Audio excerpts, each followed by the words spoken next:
Good evening, everyone, and welcome back to this week's episode of the Sask Sports Show on ASTV, brought to you by Southwest Terminal.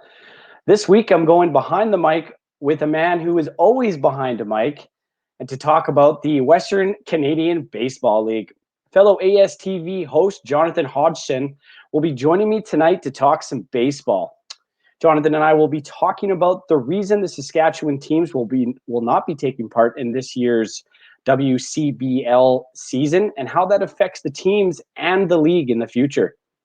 Also, we will be talking about the Regina Red Sox announcement of a possible new stadium in the works and the excitement from around the league and obviously the city of Regina as well. To finish off the show, Johnathan and I will be bringing you a very exciting new segment to the Sask Sports Show that we've been working on for some months here now, and we're excited to show you. So get set, get ready. It's game time on the Sask Sports Show on ASTV.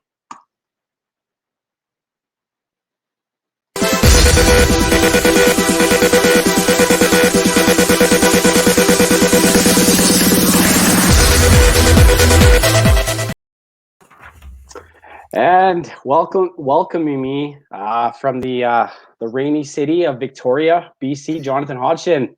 Thanks for joining me tonight. Thanks for having me, JayD.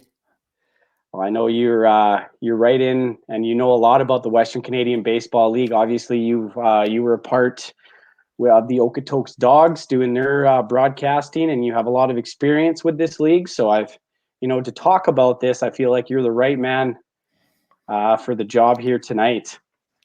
Yeah, I appreciate the call to talk about it. I always love diving into some Western Canadian Baseball League. As you mentioned, I kind of grew up in that league, doing broadcasting and communications work with the Okotoks Dawgs for a bunch of years, probably about 8 years, and I was around that organization for a lot more than that as a youngster. So I kind of grew up in it, and now that I've been outside looking in for a bit, but no, you can't really take me out of it. So I'm looking forward to talking about it.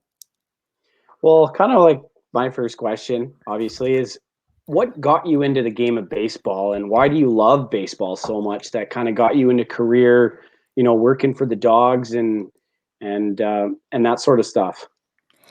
Yeah, that's a fun story to tell. You know what? As a kid, I never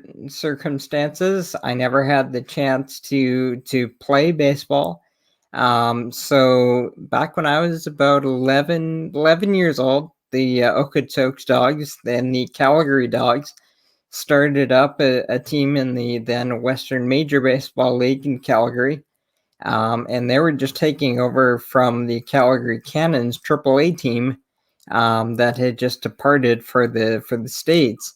And little kid me didn't know the difference, and I think I was the first fan to order a jersey, and my jersey came in the same shipment as the players. So true story, and so they kind of knew about me and came to all their games, and I got invited to sit with the team and meet the guys, and they asked to have me back. And so when I was a little kid, I wore the uniform with them and sat in the dugout until I got a little older and got to the point where it was, all right, I know I love baseball. How do I make it work? And they moved to Okotoks and built a brand new state-of-the-art stadium down there, and their fan base just took off, and they needed a broadcaster. And as I was just heading into high school, and said, you know what, I have never thought about broadcasting a day in my life, but I need to try something. So I tried it, and day one I knew I loved it. I wasn't very good my first few games, but I knew I was onto something. So and if you talk to me for more than 5 minutes, you'll know that for me, sports is about the people, and baseball really lends itself to relationships, to the experience, just with the pace of the game the culture around it. And so that's what, as I got older, that's really what sports became to me. The phrase I use is passion for the games and love for the people. And it's kind of that same thing that caught me when I started hanging around WHL circles as well, and kind of prompted me to pursue the media side there as well. And if you have time left over later on, I'm more than happy to take you through some of the dog stories and some of the baseball stories. But yeah, I owe everything I do in sports to the Dogs and to the WCBL. Well, I know obviously, like you mentioned, that your love for sports, not just baseball, but all sports, and that kind of brought you to here at ASTV to have your own show. You have Behind the Mic, where you're interviewing people that are behind, obviously broadcasters and in that field. So kind of just tell me a little bit, tell the viewers and the listeners here tonight, kind of a little bit about your show and what it's all about.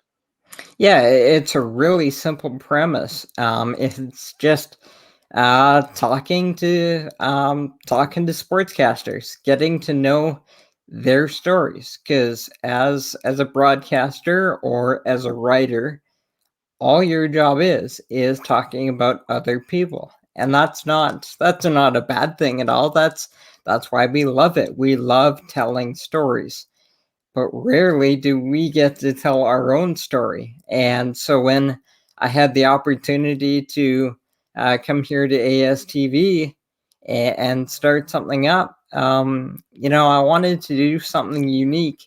And so I had I have relationships and contacts with some pretty cool sports voices. So it was just, what if I call up some broadcasters and get to know their stories and really serve that part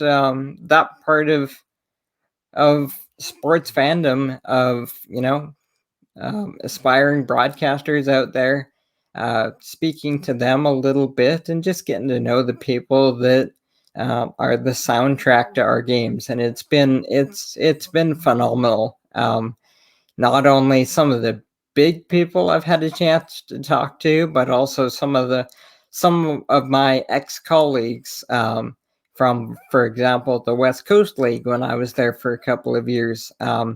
So it's been really fun. A lot of storytelling from old games, but also getting to know them, like I said before, as people.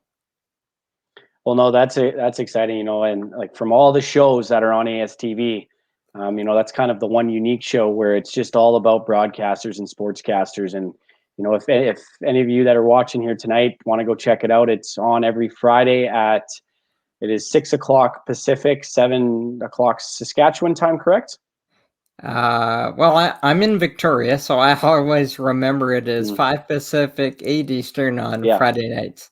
And then this week, you're originally a Kamloops guy, so it'll perk your ears up that this Friday, I have Jeff Patterson on, who has been out in Vancouver covering the Canucks for the last 20 years or so. But before that, he called the Kamloops Blazers 1995 Memorial Cup team. Yeah, that was back in the days when the Blazers were unstoppable. Jerome McGinley, Darcy Tucker, and the crew. All those guys, man. Like those are my idols. That is the reason why I am obviously a Jerome McGinley fan, but also Darcy Tucker, Shane Doan, Mark Recchi, Scott Niedermayer. All those kind of guys played in Kamloops, and they played at the old Memorial Arena back then. And it was, from what I heard, obviously I was 2 at that point, so I never got to go in any of the games, but I heard that it was something special. But, we're talking about the WCBL, and the biggest news that's come out of that league is, obviously, I know you're aware of it. I saw you posting on Twitter and Facebook about it. The Regina Red Sox have announced on the 7th of April that they have a possible new stadium going to house, at some vacant tracks in Regina. It's going to be 3,500 people, state of the art, and they're going to join up with Living Sky Sports and Entertainment. So kind of before we get into our first commercial break, I just kind of wanted to get your initial thoughts on the release of this possible new stadium. Yeah, that could be, I don't think it's an overstatement to say that that could be a game changer for the Saskatchewan division in the Western Canadian Baseball League. Like you said, they're proposing, the Red Sox and Living Skies are proposing a state-of-the-art 3,500 seat downtown ballpark, the Rail Yards ballpark, they're calling it. And they've been playing at Curry Field, which is an old facility that dates back to the 1940s that's really well past its best before date. And what they've been pointing to is the fact that the province of Alberta has 7 designated proper baseball stadiums, fan-friendly stadiums. Saskatchewan has none. And so if the Red Sox were to get this, it would turn the Red Sox instantly into a destination for fans. Because some might say, well, they don't sell out Curry Field. Why did they need a big new one? Well, in baseball, like I said, it's the experience. If you build a destination downtown ballpark, that becomes the experience. It becomes a night out with the community, with friends, a night at the yard. And so in the city of Regina, that has the Riders on the weekend and then baseball the rest of the week, it would be a great fit.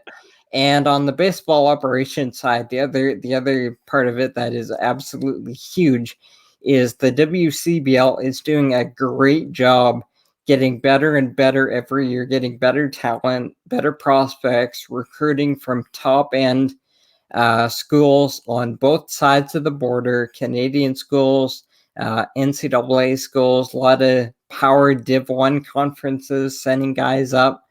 And Saskatchewan is step for step there.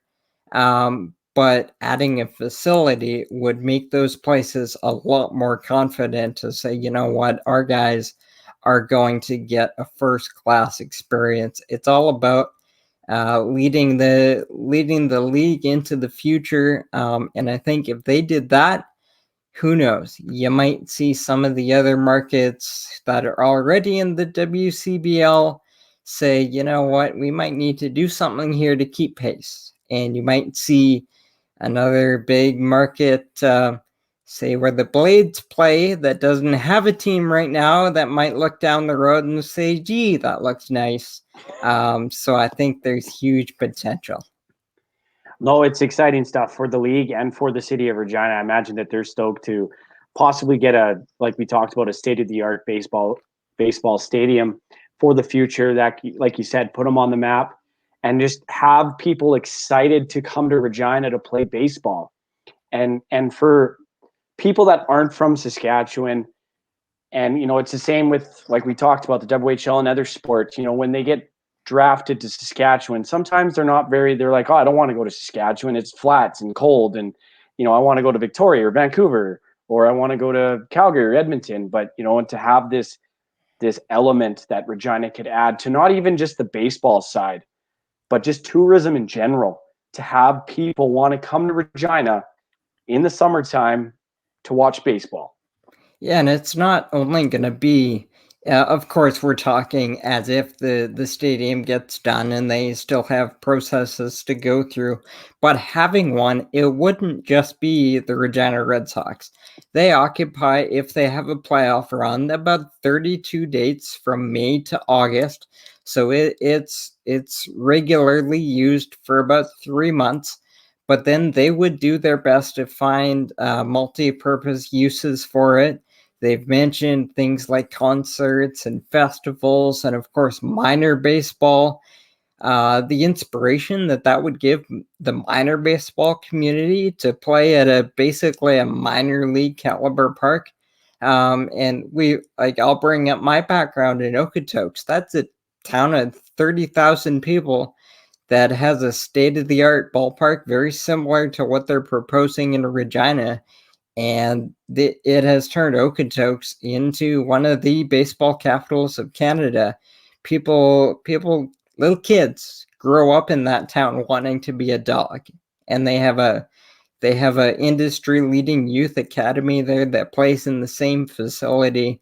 So yeah, like you're saying, it wouldn't just be a WCBL facility. It would be a community facility that would be an economic driver and would revitalize the sports community there.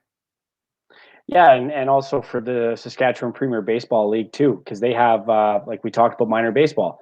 I think they got 2 or 3 teams in Regina, and having those kids, giving them the opportunity to play in a ballpark like that, like you said, it would give them all the confidence in the world just to be like, you know what, I want to be a Regina Red Sox, and give them that inspiration to want to go further in the game of baseball.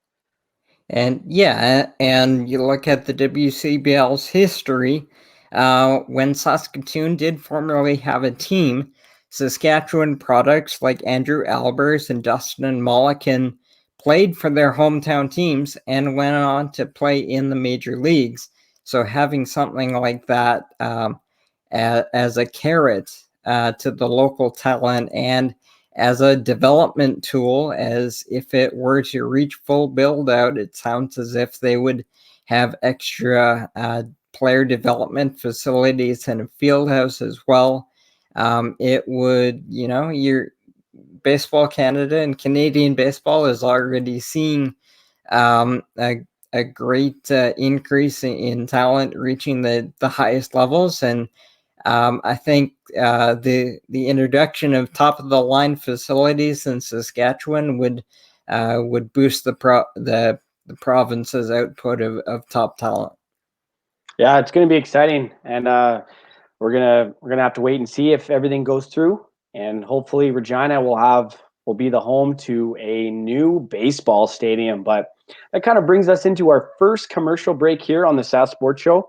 When we come back, we're going to be talking about the I would say the departure, the 4 Saskatchewan teams not playing this year in the Western Canadian Baseball League. So we're going to dive into that a little bit and see what that means for the league in the future. So get set for some more Sask Sports Show here on ASTV. Are you looking for a career in the salon industry? Check out Aveda Institute Winnipeg in the Exchange. What sets us apart is our student mentorship program, 95% placement rate after graduation, real-world salon experience, and network of 7,000 salons and spas. You will learn creative cut and coloring, latest trends and techniques, social media marketing, fashion shows, photo shoots, and more. Now accepting applications for 2018, so check us out and book your tour today. Aveda Institute Winnipeg. Hair school the way it should be. Welcome to Pilot Mountain Hockey Academy, your world-class academic and hockey training facility created to maximize each student's athletic and academic potential. Blackjack Stewart Arena, home of the Buffalo, is inside the 46,000 square foot complex, as well as a curling rink and other facilities.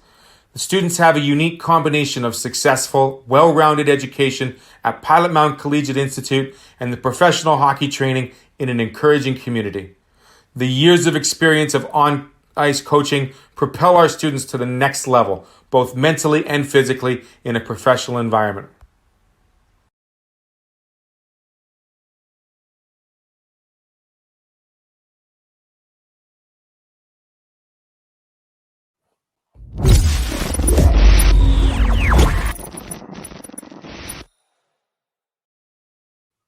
And we're back here on the Sask Sports Show on ASTV with my guest, Johnathan Hodgson.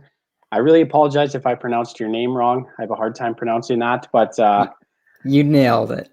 Okay. So before the break, we were talking about Regina Red Sox new proposed stadium, state of the art.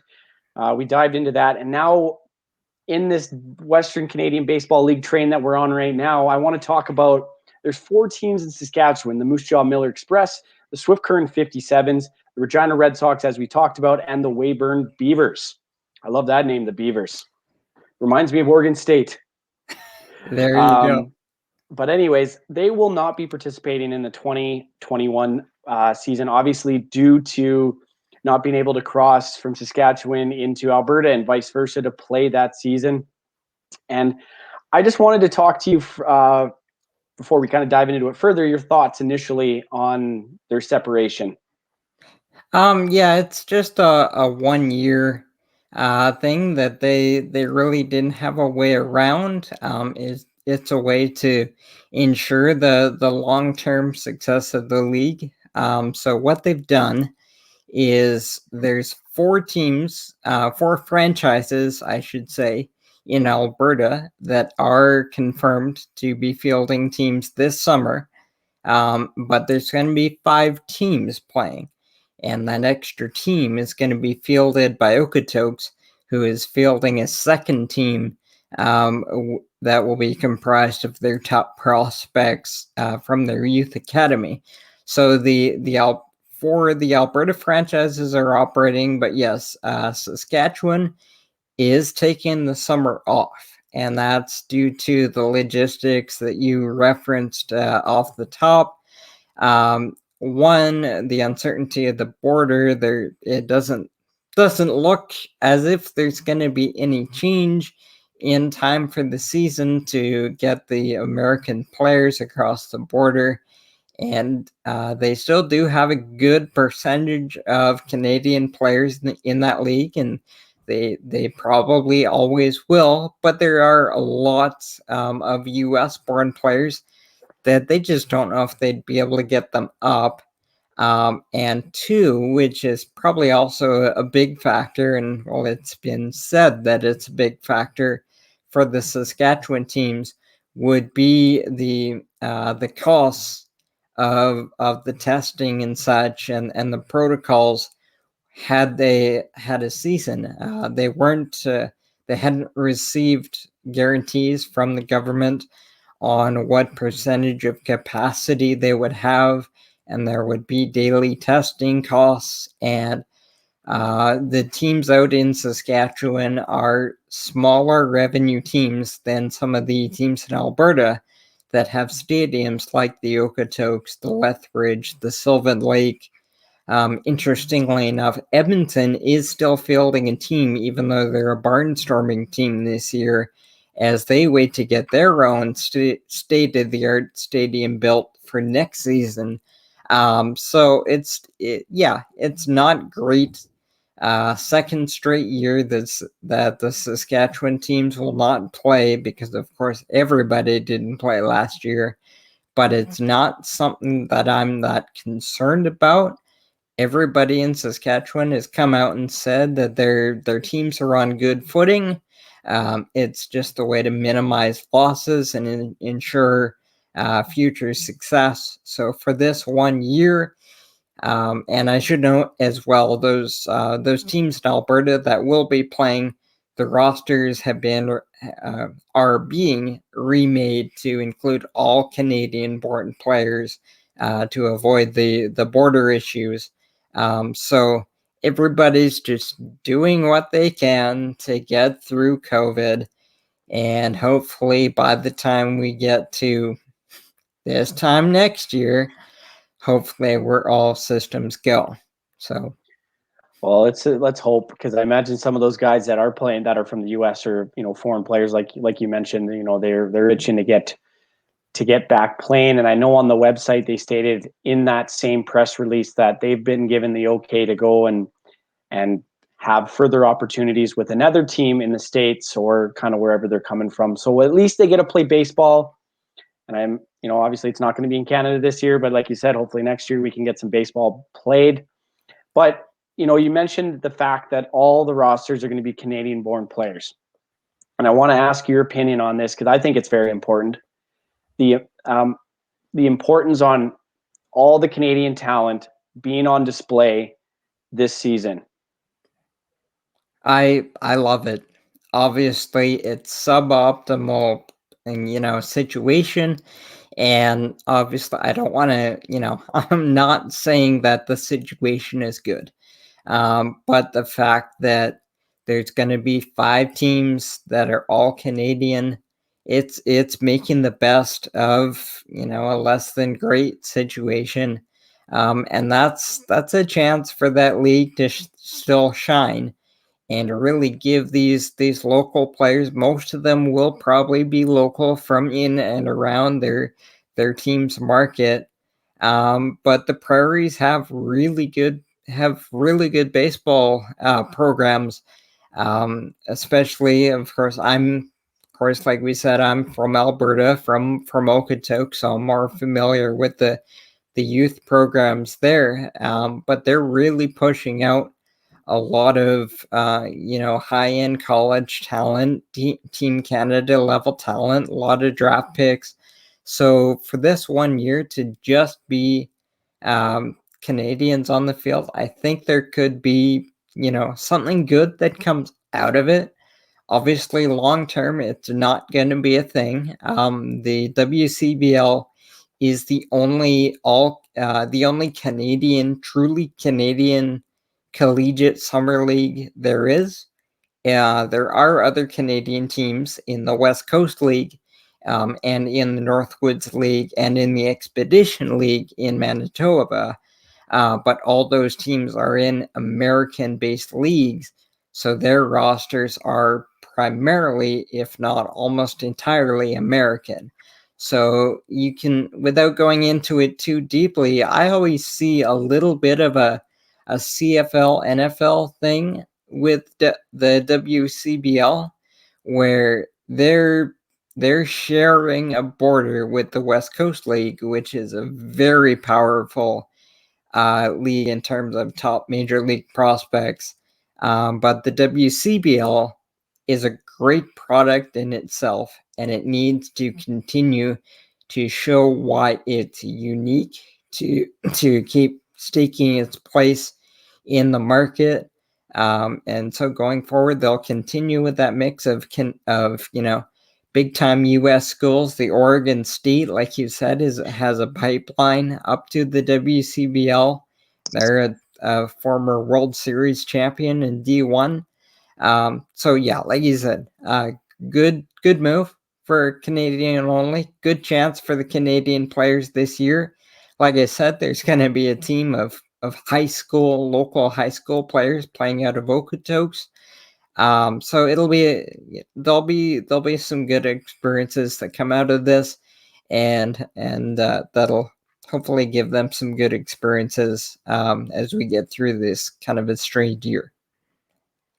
And a strange year it has been, because I doubt that you ever thought that there was going to be two consecutive seasons that Sask teams will not be playing in the WCBL. But kind of going off topic here, and you brought up the fact that Alberta, they do have a lot more baseball academies than Saskatchewan. And I just want to, kind of get your opinion on, do you think that possibly, like we talked about Regina's new stadium, but the more competitiveness maybe Saskatchewan is getting in baseball is going to allow them to maybe bring some more academies to the province of Saskatchewan? Because I know in Saskatchewan, for sure, there's only two, one being the Going Yard Baseball Academy here in Saskatoon, and then I think that there is one in Regina, the Martin Academy. But no, I just wanted your thoughts too on how Saskatchewan could maybe get more of those baseball academies and maybe be more baseball hungry. I'm not saying that it is, but compared to Alberta. Oh, we're back. Oh, we're back. I don't know if you heard anything I just said. You dropped off as you were saying there's two academies in Saskatchewan. That's why there's that blank look on your face. Because you were just frozen. Okay. There is, like I said, two baseball academies, but I just want to get your opinion on how Saskatchewan could kind of compete and maybe add some more of those baseball academies as like there is in Alberta, because I know, Alberta is just baseball hungry with academies.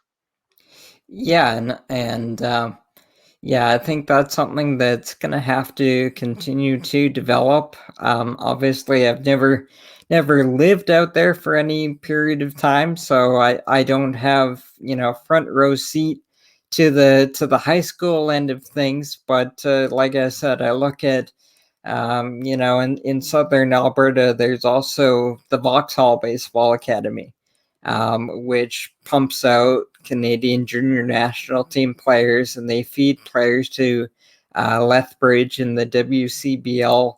And I think obviously there's a desire, there's a base of players who want to play and want to get better in Saskatchewan, and it's like I said about the Regina Stadium possibility. Is once you get once somebody has something, then other places are going to see it, and it's going to, hopefully it's going to be like a domino effect. So I just hope Regina gets the ball rolling in terms of WCBL level, but it's going to take visionaries combined with the resources to do it, and be that trendsetter. But yeah, I think everything is heading in the right direction. The desire's there. We just need to continue to see development, and hopefully if we get, and I know there are some facility or some programs out there, some training programs and such, but yeah, it would be great to see something to the level of what we see in Alberta in a couple of different places. Yeah, and I feel that Saskatchewan baseball is on the rise, obviously, with their Saskatchewan Premier Baseball League that was founded back in 2011. That's produced products like Logan Hoffman, for instance. He's the first one that comes into my head. He actually played for the Miller Express there down in Moose Jaw. Now he's a prospect of in the minor system for the Pittsburgh Pirates. So there are stories out here. It's just it would, I think you're right. I think with this, like you said, if you build it, they will come, kind of thing, with Regina's new stadium. So I think that's a big, important part. But, that's kind of the end of the first half of the Sask Sports Show here on ASTV.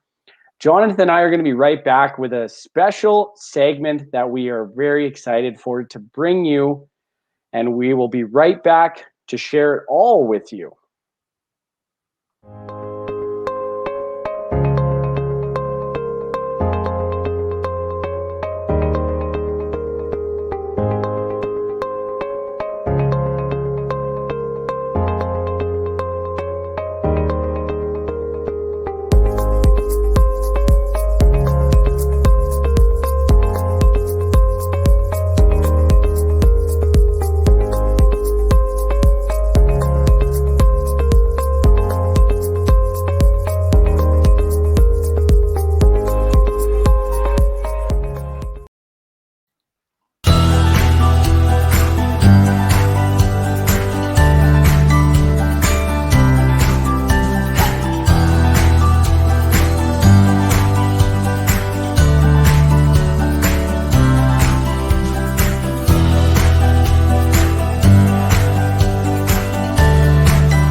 And we're back here on the Sask Sports Show here on ASTV with my lovely guest, as always, Johnathan Hodgson.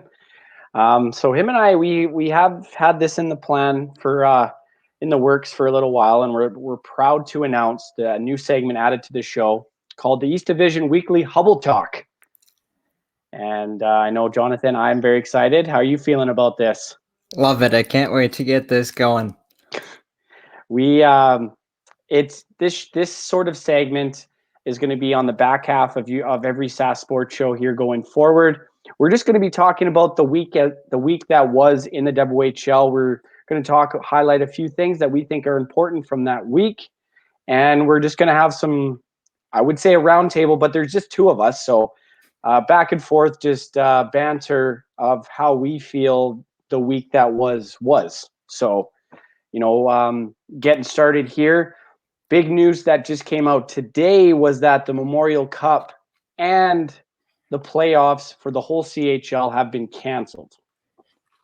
From what I read, I don't know if you saw some differently, but that's what I read. Right. So first off, I just wanted to kind of talk about that. That is second straight year that it has been canceled. So I think last year was supposed to be in Kelowna. This year is supposed to be in Oshawa, Ontario. I think it's Oshawa, yes. And, kind of initially, what are your thoughts? Yeah, it's just from a player perspective, I don't think anybody is shocked by this news, but it's disappointing. Obviously, the span of a WHL career is not long. If you do really well, you might get 4 years in the league. Most players get less, and now we've had 2 straight Memorial Cups canceled. And that's not by anybody's fault. That's just the situation we're in. And I'm just disappointed for those players who've lost 2 chances to play for something really special. And for a lot of players, it's their last 2 chances to play for it. So I think everybody in their heart of hearts probably saw it coming, with the Western Hockey League and the Quebec League both having their own, trying to make a go of it, but it's been a challenge for both of those leagues. And of course, the Ontario League has not left the starting gate yet. So I think we saw it coming, but and we'll get into more of the logistics of it and that side of things. But today I'm just really disappointed for the players. Happy that the Dub got their regular season slate in, or is still in the midst of getting it in. But yeah, it's a bummer not to be able to have that celebration at the end of the year. Yeah, and I don't know. I don't think anyone forgot this, but the last team to be crowned WHL champions was the Prince Albert Raiders back in the spring of 2019. So it's tough, and I feel like I'm very happy that WHL they decided to go ahead and do it. It just was, there was going to be no way that you were going to be able to travel to Oshawa, and the logistics and the money that's going to be spent on that event for the 4 teams I feel like they probably had a pros and cons list going where they were talking about, obviously the pros are to not have a second straight Memorial Cup canceled, and I get that.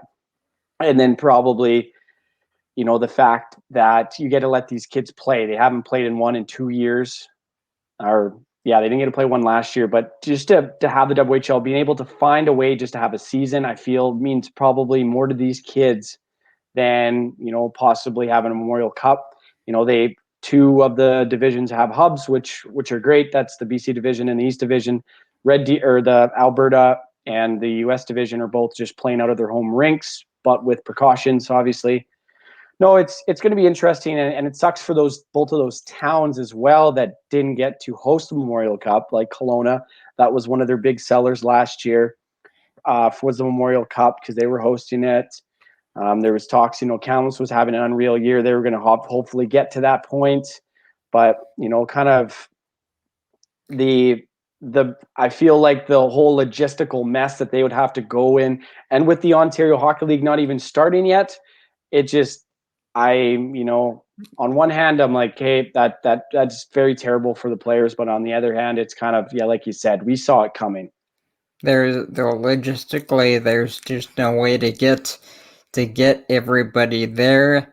And even before you got to that point, it was really going to be hard to find 3 legitimate representatives, like we said, with the Ontario League not having started yet. So I think everybody saw it coming. But like you kind of touched on there, the disappointment for the host cities. That's a big deal when the host cities get to host a Memorial Cup, and it's also really important for all the leagues across the CHL. And I'm not an expert on the business side of junior hockey, but we know how difficult these last 2 seasons have been, on the business and the financial end. And the Memorial Cup is a huge economic driver for the whole CHL. So to not have to not have that TV money coming in and not have the Mem Cup sponsorship coming in. It's another level. It's a hit on another level on that side as well. Yeah, it's painful, but hopefully next year, I think the Ontario Hockey League will be hosting it next year from the article that I read. So that's good for them. But kind of moving on, you have been writing for hockey writers, and you do have media credentials with the Saskatoon Blades. So kind of right off the hop, how are things looking in Blade City for this past week? Yeah, you know what? It's been a fun season for the Blades. They came out of the gates like gangbusters, going 9-0-1. And really, it's been really impressive. I think they were in better shape heading into this season than they were last season. They knew they had the Kyle Kunkovics and the Tristan Robbins and the Nolan Myers to lean on. But they were still like anybody. They were still moving on without veterans like Scott Walford and Nolan Neen on the back end. And the two of them in the first half last year, their 220s on the defensive end last year, were split up and basically on the ice. One of them was on the ice at all times in the first half until their group started to grow and they had a really good second half. And you look at what they've been able to do this year, it's been up and down. Like I said, the expected guys, the San Jose Sharks draft pick and Robbins, and with Krnkovic and third-year captain Chase Waters. By the way, really impressive. Chase Waters is the first 3-year captain in the history of the Saskatoon Blades, and they've been going for more than 50 years, so that's really impressive. And I've had a chance to speak with him for a story in the past. A really good young man. And you talk about why just having this slate of games in is important. That's a big deal for him. But you also look at we bring up Nolan Meyer, their goaltender. He's been setting records this year. 9-1-1 with a 227 goals against. He's been great. And back on March 31st against Winnipeg, he's recorded his 86th career win, which sets a new Blades franchise record. And he's also, fun fact, he's also heading into their next game sitting at 3,991 career saves. So 9 saves in his next game will hit 4,000 for his career. A cool little tidbit for him. But yeah, in terms of the Blades, it's been up and down. It's been the prospects. It's been the 20s like Waters. It's been the young players like Brandon Lazowski.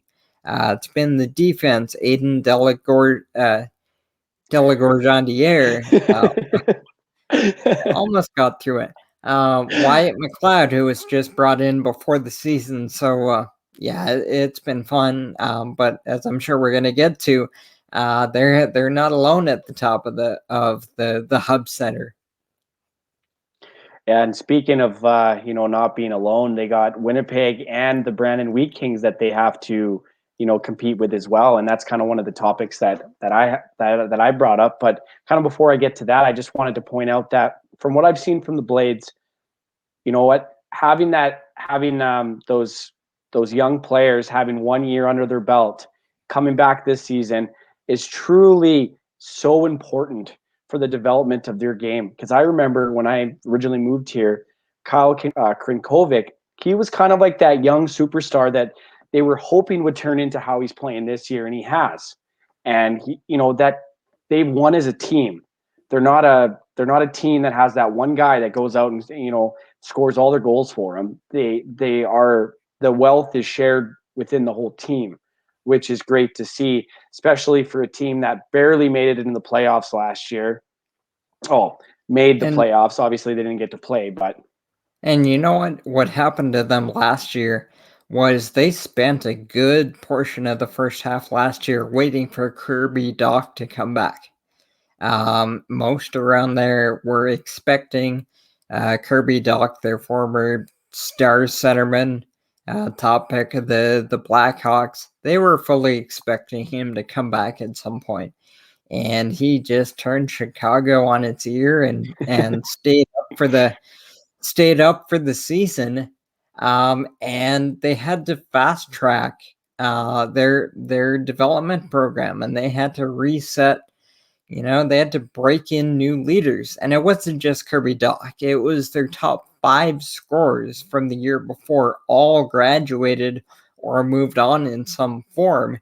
So like you're saying about Kunkovic, where he was a young player that they were waiting to turn into that guy, it was somebody like Tristan Robbins as well, who ended up with as their leading scorer last year, leading goal scorer.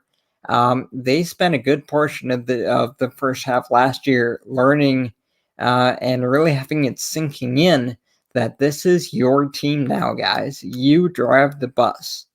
And once they really laid claim to that, you saw what they could do, finishing the year strong last year. And as we look at the standings right now, 12-2-2, 26 points, first place.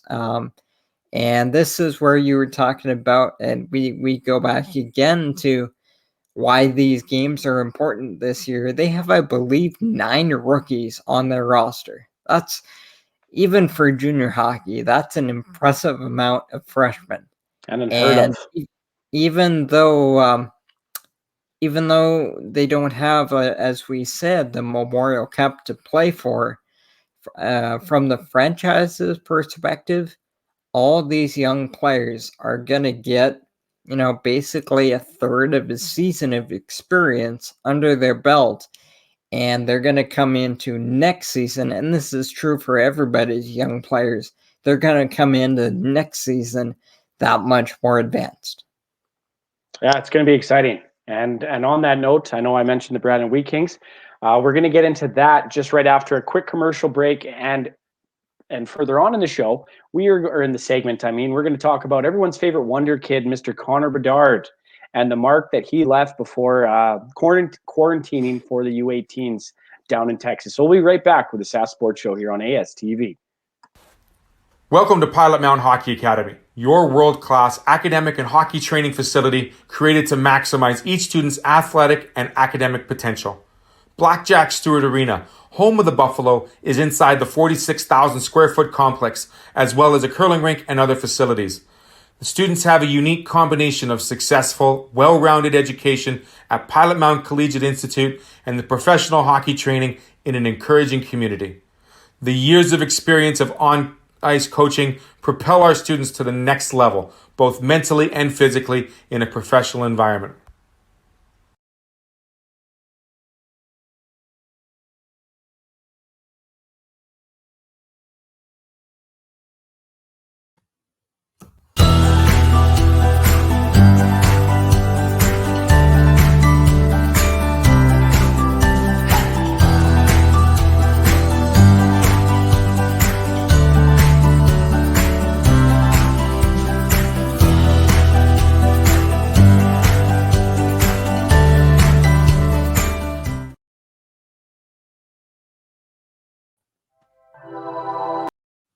Oops.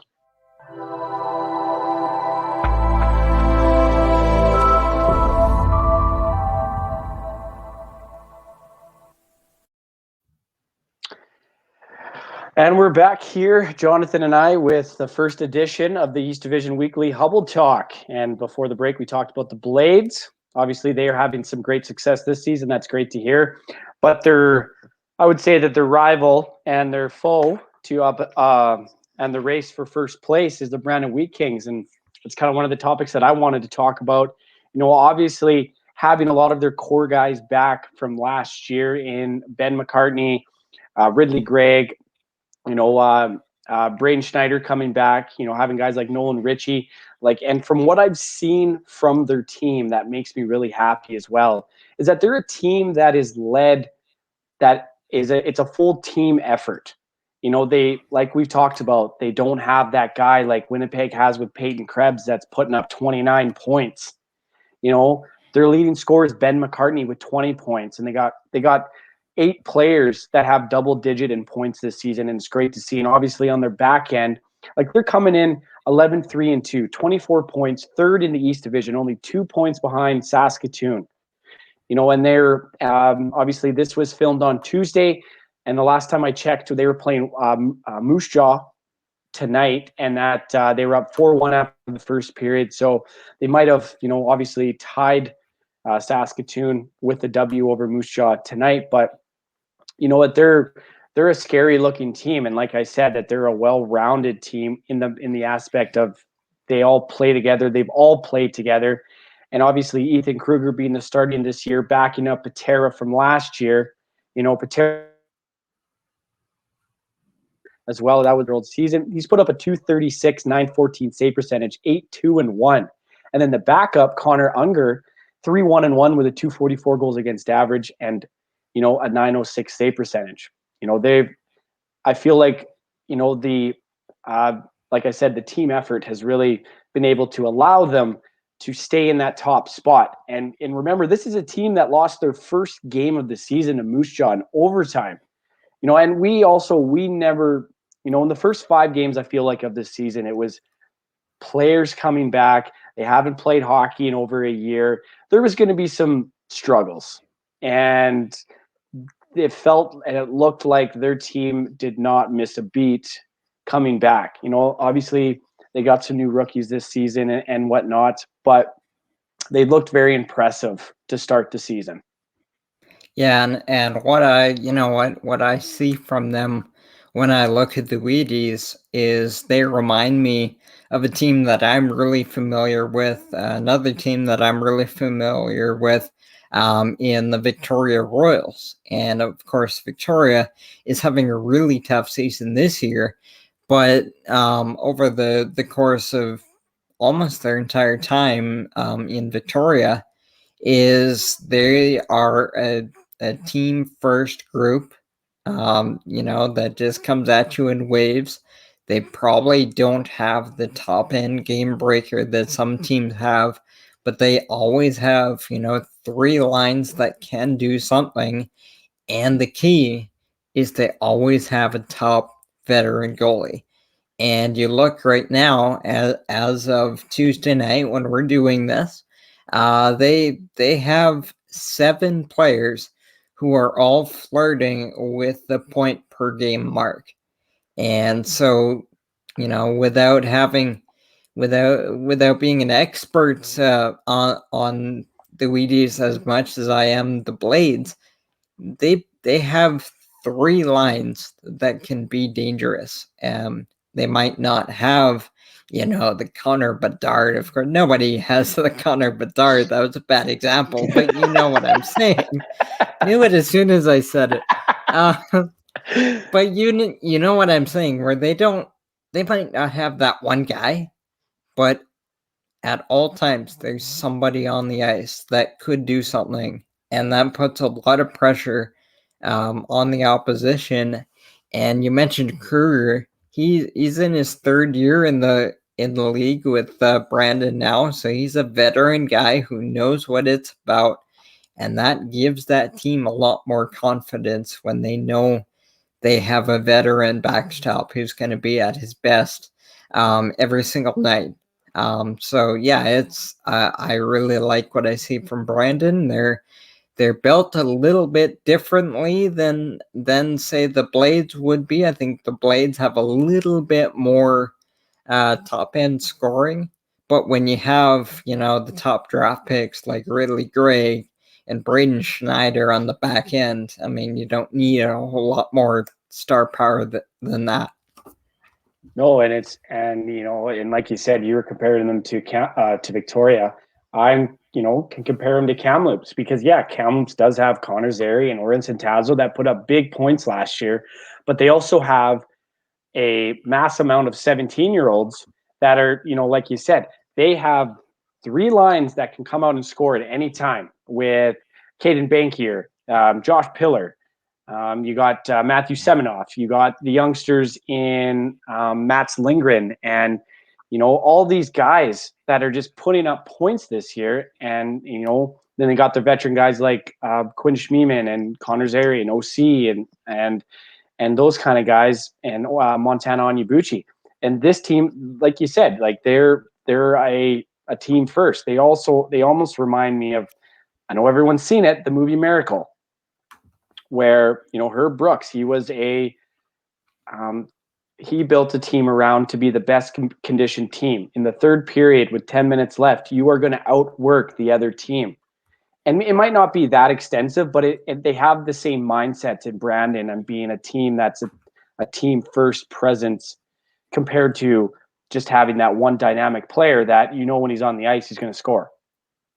Yeah, absolutely. And if this would have been a normal season with, playoffs, Memorial Cup to play for, this looks to me like a roster that could use that big time deadline edition to give them that one headliner. And I know we're talking about the Sask teams here primarily. So I'll try to tie in Sask in it. I'll go back to Braden Tracy last year, who was traded away from Moose Jaw to Victoria. And because like we're talking about, they were that, that blue collar team first, outwork you every night, but they didn't have top end talent. So they go get the Warrior star with the hopes of having that one game breaker to really finish it off. And that's what the Wheat Kings kind of look like this year, is if they had that trophy to play for, I wouldn't have been surprised to see them go add somebody big time to finish this off. Yeah, and it's going to be exciting to see. They went 1-1 this past week. So they played 3 games, and this is all from Tuesday when this was filmed. So from last Tuesday, the 6th of April. So played 3 games, 1 lost, and lost in overtime once. So the question is, honestly, are they going to be able to keep competitive with Winnipeg and Saskatoon, who are the 3? I think there's only 1 point separating Winnipeg from Saskatoon and 2 points separating Brandon from Saskatoon. So it's going to be a close race nearing that end of the season, because we are 15 games in, I think, right now.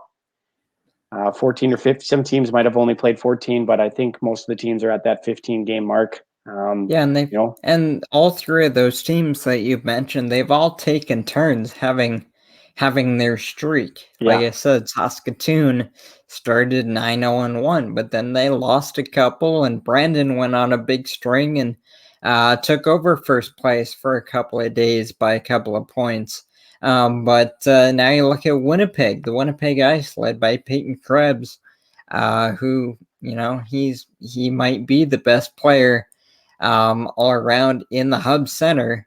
The former Vegas first round pick, they've won their last 6 games. They're now, as of today, they're 12-4, 2 points back. So who's gonna outlast who? I really couldn't tell you. Yeah. They all look pretty similar, and they've all had their own streaks. It might be kind of that baseball type thing, is who's in baseball, sometimes some nights it's who gets the last chance, who hits the last.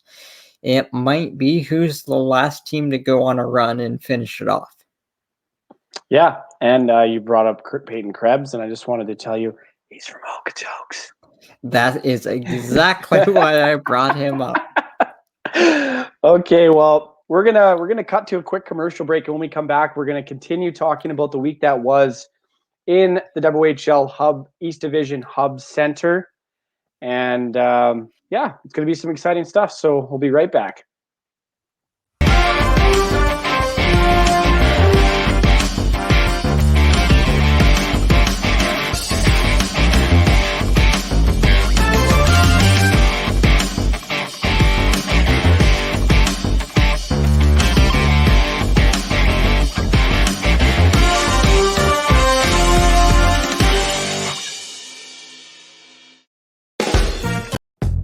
Are you looking for a career in the salon industry? Check out Aveda Institute Winnipeg in the Exchange. What sets us apart is our student mentorship program, 95% placement rate after graduation, real-world salon experience, and network of 7,000 salons and spas. You will learn creative cut and coloring, latest trends and techniques, social media marketing, fashion shows, photo shoots, and more. Now accepting applications for 2018, so check us out and book your tour today. Aveda Institute Winnipeg. Hair school the way it should be. And we're back here on the Sask Sports Show. We are first segment of the East Division Weekly Hubble Talk, Johnathan and I. So, Johnathan, I'm going to let you kind of take this and see what else do you have to talk about tonight? What kind of other topics are on your list? I think there's a couple of things, but I think we'll start, if it's all right with you, with the U18 players from the East Division Hub. There's a few representatives from the Saskatchewan teams who have departed, like you said, to go to get ready for Canada's U18s. A few representatives from Saskatoon, the young defenseman Charlie Wright, more defensemen, Nolan Allen from the Prince Albert Raiders, Denton Matejchuk from Moose Jaw, who's on his way replacing the injured Carson Lambos, who would have gone from the Winnipeg Ice. And of course, all of those players joining Connor Bedard. Yeah, it's an exciting time for those individuals to be able to get that tournament in, and all these tournaments during the course of the junior hockey season are big steps in the development process and the calendar for these young players, and that's just another element of why it's so important to get these players as much action as we possibly can through these tough times, is to keep as many of these opportunities open to them as they can. So really happy to see those players get those opportunities, and a lot of defensemen from Saskatchewan. Yeah, it's exciting, not even just for these kids to get that opportunity to go represent Team Canada. This might be their first time representing their country in a world event, which is exciting. And obviously for these players that are, representing the WHL and representing the provinces of, Saskatchewan and Manitoba, that's, their clubs. It's exciting stuff. And, I can't imagine, anybody doubting that Connor Bedard was not going to go to the U18s. He is now the third player ever that as a 15-year-old has got invited to camp, behind, I think it's Jonathan Tavares and Connor McDavid. I want to say, I can't remember. I know I forgot to write it down, but yeah, he's the third ever 15-year-old to make an appearance. So that's exciting for the, as they call them, the Wonder Child. Yeah, absolutely. And there's, as we expanded out a little bit, some of the other headliners that are heading to Canada for the U18s, big names like Logan Stankoven from your Blazers, Dylan Gunther from the Edmonton Oil Kings. There's some big names heading to that tournament. Yeah, and like obviously I know Logan Stankoven. I got to watch him last year live in Kamloops, and he's one heck of a player. He actually, before he's a Kamloops product playing for his hometown team, so that makes it even sweeter. And I've met his dad. Really nice family that they have. They were at every game. I think they were 3 rows up from the ice, so they had a whole, I think, row bought and paid for their friends and family to come watch Logan play. But he's a remarkable player. He actually scored Kamloops' first goal of the season last year. So imagine as a 16-year-old playing in your first game at home against the Spokane Chiefs. early in the first period, comes and just rifles a goal from the slot. Like, and he's just one of those players, which I'm going to bring up later in the show, about the skill level of these young guys coming into these very stress events, like your first ever major junior hockey game, and scoring a goal. Like, he was the first player for Kamloops to score a goal that season. And, he broke a record scoring, I think it was 49 goals in his 15-year-old season in Major Midget. Broke a record there, and beaten Tyson Jose's old record when he played in Penticton for the V's at 44, I think, or 43, and then Stankoven got 44, I think. But yeah, no, and then, Dylan Gunther, like the kid is just, he picked up where he left off last season, and absolutely. Yeah, it's crazy. And then you got guys on that list like Connor Roulette that plays in Seattle. He come out of the gates in 5 games. Or I think he's played a little bit more than that, but I think in his first 5 games he had 10 points. So he's off to a hot start. And yeah, all these guys that are from the Western Division that are representing, hopefully going to represent Team Canada is very exciting. Yeah, and and I'm sure we were on our way here at some point, but what gets me is you're talking about the other players setting those kind of scoring records as 15-year-olds, at a level down from obviously from major junior. And of course, Connor Bedard is putting up those kind of numbers and then some at the WHL level. As a 15-year-old, I saw a headline from Rod Peterson, from the Rod Peterson Show, and he wrote an entry online that had the tagline of Connor Bedard, the best Pats story in 103 years. And that's something to say for a club that has such a rich history of players that have gone on to play in the WHL. Obviously, one of my favorite Regina Pats has to be Jordan Eberle. He scored the golden goal in, I think it was 2010 in Ottawa against Russia. Like, you see that every year when you watch the World Juniors. But to have a statement like that for a kid that's only 15 years old, unbelievable. And the other night it was actually after Connor's last game with the Pats, when he scored the OT winner, his second goal of the game, after the passing of his grandfather. And it was actually after that game that I had a phone call with Darren DuPont from the Rod Peterson Show. And as soon as we pick up, the first thing I said to him is, how much fun are you and Roddy having right now? Because they're calling the Pats games on my Access TV in Saskatchewan. All I said to start that conversation is, how much fun are you having right now? And we launched right into Connor Bedard talk. And after 3 or 5 minutes, I stopped him and said, hey, Darren, you realize that neither one of us have outright said what we're talking about, right? We just know what we're talking about. And when was the last time that, the Pats had a story like that?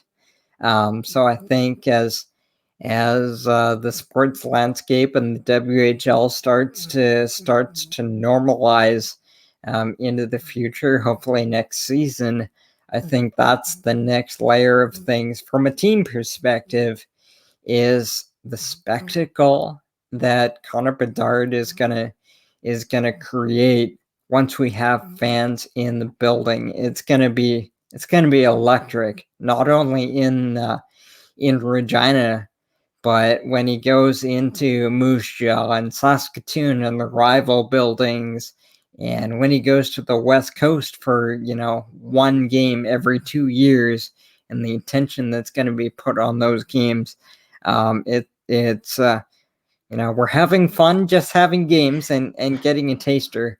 But I think this division as a whole is going to be a lot of fun as we get closer to normal. Well, and he's only 15. This kid got exceptional status. He went through the whole process at 14 years old. And I had him on my show last year in November, I think, and I talked to him about the process that it takes for them to go through the exceptional status process. And you gotta write a letter about yourself. You got to take some questionnaires. Obviously they come and watch you and see how you are, look at your school records and make sure that you are keeping up with school. And at the end of the day, they are making sure that you are physically and mentally fit to play a 68 game season. Obviously we're only playing 24 games this year, but by that point, maybe they didn't expect that to happen. But they have to make sure that you can play a 68 game season. So this kid is going and from playing 32 to 33 games a season in West Van at West Van Academy, and now you're going and playing double that, even just a little bit more than double. And the kid, like, I watched him. Obviously, everybody in probably Canada watched Connor Bedard's first game when the Pats took on the Raiders, their first game of the season. And he came out of that in his first shift and had 2 or 3 great opportunities, great looking shots. And for, someone of his caliber, he came out and scored 2 goals in his first game. Like, I know it, and I know we're going to be talking about Connor Bedard for at least 3 years. And I think he's just going to get better, but he's playing like somebody that has been in the league for 2 or 3 years already, that is already a veteran and has that skill and capability. And you mentioned doing it right away. I mean, 12-game point streak to start his career, 22 points in those 12 games. I mean, just absolutely no doubt that he was the real deal. And I wanted to throw it back at you because you mentioned that you've had the opportunity to speak with him. And that's really interesting to me because one of the biggest things that struck me right away when I started to follow the WHL is just how grown up these young men are. And really, it's important to call them young men because the process that all of these players go through to play major junior hockey, whether it be 16, 17 years old, most of them, is it grows them up really fast. So what struck in your conversation with Connor Bedard, and you talked about what he said, but how did he strike you? What stood out to you in, how he talked or how he carried himself? What was the biggest thing that you walked away from that conversation with?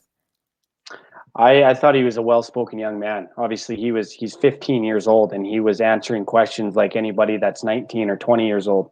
You know what? He is a hockey player, but he's I've talked with his father, obviously setting up the interview and stuff like that, and comes from a very nice, genuine family. Obviously they live in Vancouver, and his dad's, I think, is a logger, and so you'd wake up early to take him to hockey practice, and then you'd go to work and stuff like that. But yeah, no, he was a very I think that what I got away from that interview was just how well-spoken he was. And I know that at that point, he already had interviews with Gino Reda. He had everybody in the Vancouver market writing a story about him, doing an interview on the radio with him. He had TSN probably all over him doing interviews with him at that point or before that. So he got full tilt known and thrown in to how to do an interview. But for a kid that's 15, yeah, he is soft-spoken, but he's only 15. But I thought that he was a very genuinely well-spoken young man that I was very excited to have the chance to talk to. And I realized that he's talked to everybody before me, but I'm happy that I got the opportunity to say that, hey, you know what? This kid goes on and he's a superstar like Connor McDavid is in the NHL. I had the opportunity to interview him, and I will always remember that. And, I imagine if I contacted him today or whatever to do another interview, I imagine he would say yes. But I know that you brought up his grandpa passing away. He died in a car accident in Sicamous, which is very tragic. But I have a little video experience of that game, his last game before going and quarantining for the U18s. His 2 goals that were for his grandpa Garth. I know from what I read that they were very close, and he was a big supporter of Connor. So let's just take a little bit of a flashback to 4 days ago when Connor Bedard rocked the world yet again. Puck to the left point, Evans. Wrists it left goal line, Ed Denemy in front. Bedard cuts to his right. Okay, we're going to try that again. Puck to the left point, Evans. Wrists it left goal line, Ed Denemy in front. Bedard cuts to his right, shoots and scores! Connor Bedard breaks the deadlock 22 seconds into the second period. And it was a great shift to finish the first period from that line. Okay, we're going to try that once more time. Puck to the left point, Evans. Wrists it left goal line, Ed Denemy in front. Bedard cuts to his right, shoots and scores! Connor Bedard breaks the deadlock 22 seconds into the second period. And it was a great shift to finish the first period from that line, and they follow it up in the middle frame, and Connor Bedard gets a... Bedard with a goal in the game. 50 seconds left in the power play. Left circle, Evans. Evans back to Bedard in the slot. Snap shot, scores! Connor Bedard in his final game of the season wins it in overtime. 2-1 the final score today. What a game! Great play-by-play done by Phil Andrews, I have to say. He was a great guy, friend of the show. So, but just looking back at those 2 goals he scored in his last game, just kind of tell me in your thoughts about the maturity of his game, even through 12 games that he got to play, or 15 games. Sorry, and just kind of briefly talk about his maturity that he's had in those 15 games. Well, the thing that gets me from those highlights is obviously that first goal. I'm sorry, you give him the puck in that spot. I'm sorry, the puck's going in. But what got me from that game is the stage presence. And we talked about the numbers. And of course, somebody like him is going to put up numbers at this level. But those 2 goals, the first goal was 22 seconds into a period, timely. And of course, the overtime winner. And I know he had more to play for that night, of course, after the passing of his grandfather, his last game before heading to Team Canada. I just love his stage presence. And I think it might be, related to what we were talking about before with his maturity level off the ice. I think they're connected. And this kid's not putting up points in garbage time and meaningless goals and stuff. So when you see that skill level combined with that stage presence, that's a really scary thing. Yeah, and it's going to be exciting. And, kind of the next point that I wanted to talk about, because of Connor Bedard, he's in that list of 15-year-olds that are playing this season. And with it being a weird season, you're getting more of these young guys within their, I would say, rookies in their 15-year-old season, because of other leagues canceling their season and allowing them to play a full 24 games in the WHL if allowed. But, the emergence, I'm going to call this little thing the emergence of 15 to 16-year-old players. I feel that because of this shortened season, these kids are getting the opportunity to get their feet wet in the WHL. So when they come in for their 16-year-old season, there's no learning curve. It's just straight onto the ice. You're putting points up like you were last year. And obviously Connor Bedard is in that mix. But you got guys like Connor Geekie, Braden Yeager, Zach Benson, Matthew Ward, and then Denton Matejchuk from the Warriors that's going to go represent Canada. But these guys, and that's kind of what I brought up earlier, is that these kids are showing us, they're not putting up numbers like Connor Bedard, but he's kind of like a 1 in a million person. But to take away from how they've done to their respective clubs, they have shown that they are ready to play in the WHL. They've had the skill. They can put the puck in the net. But they also, for them, it's a learning curve as well. But they're up to the challenge, and they're showing their clubs that even though there's going to be no Memorial Cup, there's going to be no playoffs, they're still playing at a level that allows the team to bring them back next year, to maybe not have to play that 16-year-old season in midget AAA.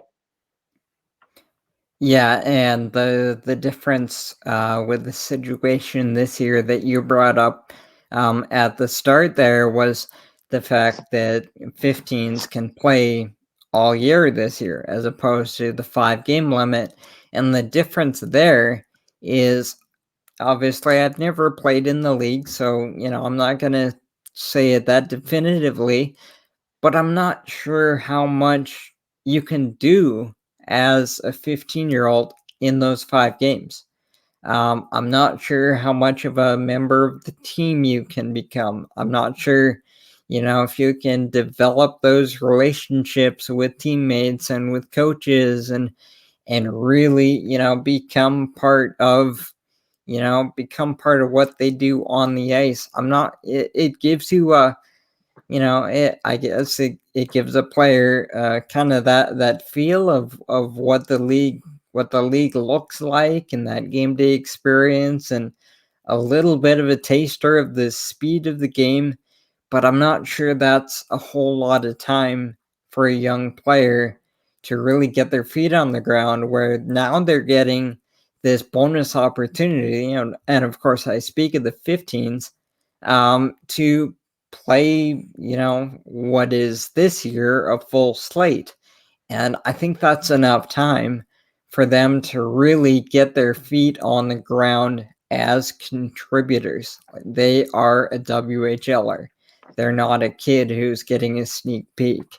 And so next year, they'll come in and they'll be a contributor right away.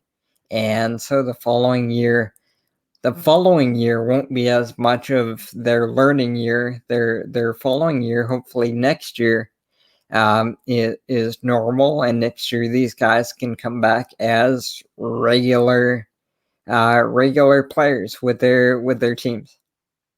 Yeah, and it's going to be exciting. And like I said too, like I feel like the more and more years go by, the more skillful that these hockey players that are coming up are getting. You look at guys like we've talked about, obviously Connor Bedard, he's a 1 in a million kid. But these other guys, like they're coming into the league like they've been playing it for, are they really 15? Are they? They're not playing like it, which is very exciting for not even their club, but the whole WHL itself. So the WHL can now be like, hey, OHL, look who we got here. Or, the QMJHL, look at the kind of talent that we have that are coming from grassroots like Saskatchewan and small towns in Alberta. And obviously the CSSHL is one big contributor to the WHL as well. Obviously that's where Connor Bedard and Zach Benson both came from. But, now the WHL, like they've always been, but they're just getting better and better and better with the talent that they're producing, and they're being able to grab.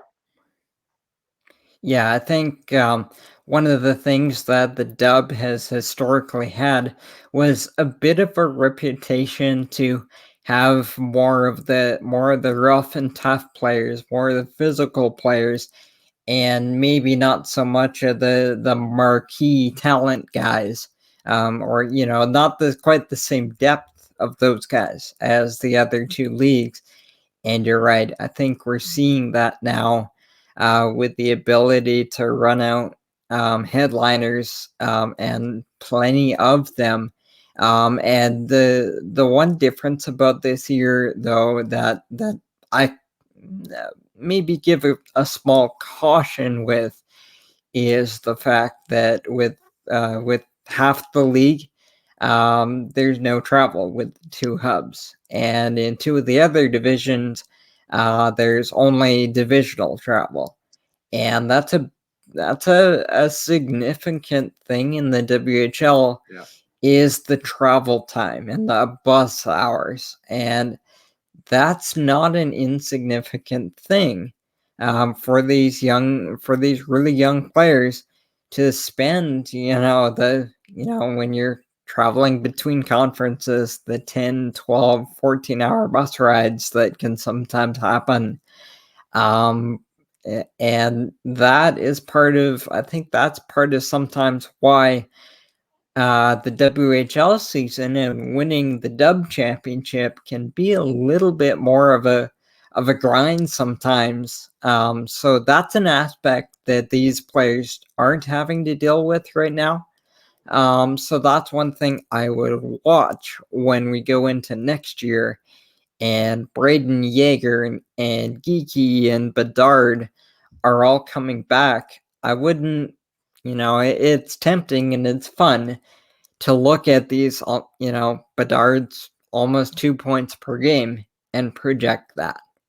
I don't think you're going to see that happen because the conditions and the rigors of a normal season are tougher, and that's the one thing all these young players are going to have to face, not this year, but hopefully next year, is how do they respond to the grind. So that's the one thing I would caution, is that they got the pure hockey experience down, but the full rounded lifestyle is gonna hopefully kick back in next year. So next year, that's going to be something to watch, to see how they respond to the challenges of playing in the WHL. And I'm sure they're all going to respond to it well. It's just part of that learning curve.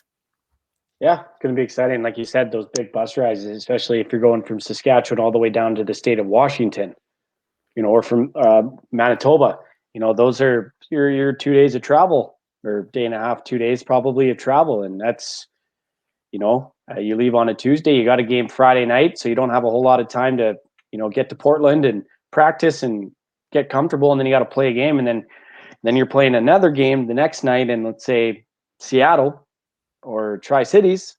So yeah, that's a good point to bring up. I didn't even think about that point, but yeah, no, that's something to obviously think about next year.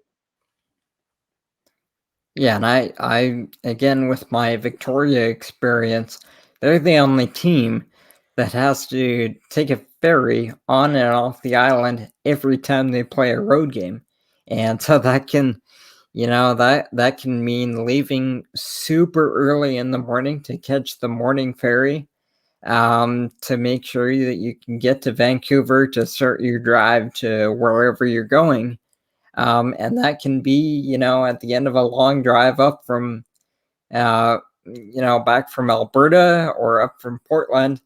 That can be showing up, getting to the ferry terminal after the last ferry at night and having to spend the night sleeping on the bus waiting for the next morning ferry. So it's just these little rigors of WHL travel.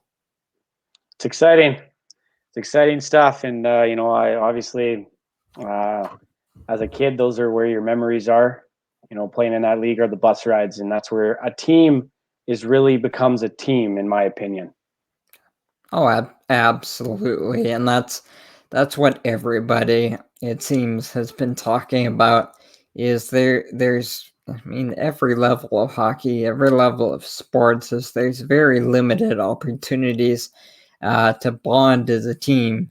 You're seeing in the major league sports, where when things are going poorly, teams can't get together as a team to air it out, or they can't, have a bonding experience away from the game that would clear the air and kind of reset things.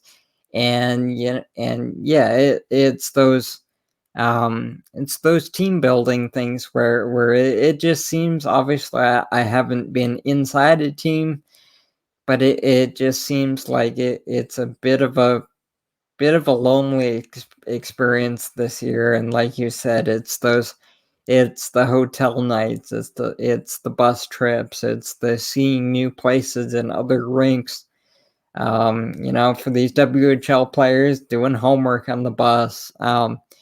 And like we were saying, off the top of the show, Those are the memories that that stick with you. And for the guys who aren't gonna be NHL big shots after this, those are the memories that they're gonna keep with them. So hopefully the league is able to get back to that someday soon, knowing that we have more important things going on in the world. But as it pertains to our WHLers, we can't. That day can't get back soon enough. Yeah, it's exciting. I can't wait to hopefully have a 68 game season and having hockey back fully with obviously out of province travel, go back to how the WHL was before all this happened. Absolutely. Well, Johnathan, is there anything else that you want to bring up? I think we run the gamut pretty good here. That was a blast, man. It's been a while since I've had the opportunity to talk some Western Canadian Baseball League, and so that was a lot of fun. And obviously, it's a blast to have some real hockey to talk about, because that was a long year for everybody, roughly a year for everybody, with no fresh games to talk about. So that was a lot of fun. And as we talked about earlier, on if people are interested in checking out my show, Behind the Mic on Friday, my next episode is Jeff Patterson from Vancouver. The Athletic in Vancouver. He covers the Canucks, and as we talked about before, he was the voice of the Blazers for their 95 Memorial Cup. So, if people want to check that out and all of our other shows, you know where to find him. But JD, thanks so much. I know it's been a lot of fun talking with you and bouncing some ideas back and forth. So I'm glad we could finally bust this out. Oh, I'm very excited, and I'm excited for the future of us, having this little weekly wrap, or the East Division Weekly Hubble Talk. I love the WHL. It's a passion of mine, junior hockey in general, and I know, obviously, with your experience with living in Victoria and being close to the Royals, and then obviously being a part with the the Saskatoon Blades and whatnot there, it's going to be exciting stuff. So Johnathan, I really appreciate you jumping on the show with me tonight. And like he said, catch his show every Friday night. He has guests that I wouldn't in a million years think that could be on my show. So if you want to get some good action and some good interviews, check out Behind the Mic every Friday night.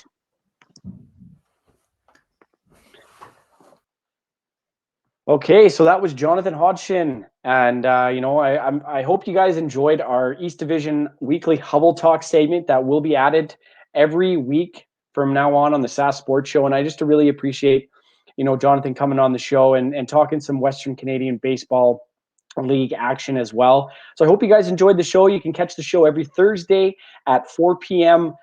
Saskatchewan time and 5 p.m. Central Daylight Time here on ASTV. You can check them out on our Facebook page, and as well as at ASTV Productions, astvproductions.com. Hope you guys enjoyed the show, and I just want to thank my sponsor of the show, Southwest Terminal, and we'll see you again next week. I hope you have a good night.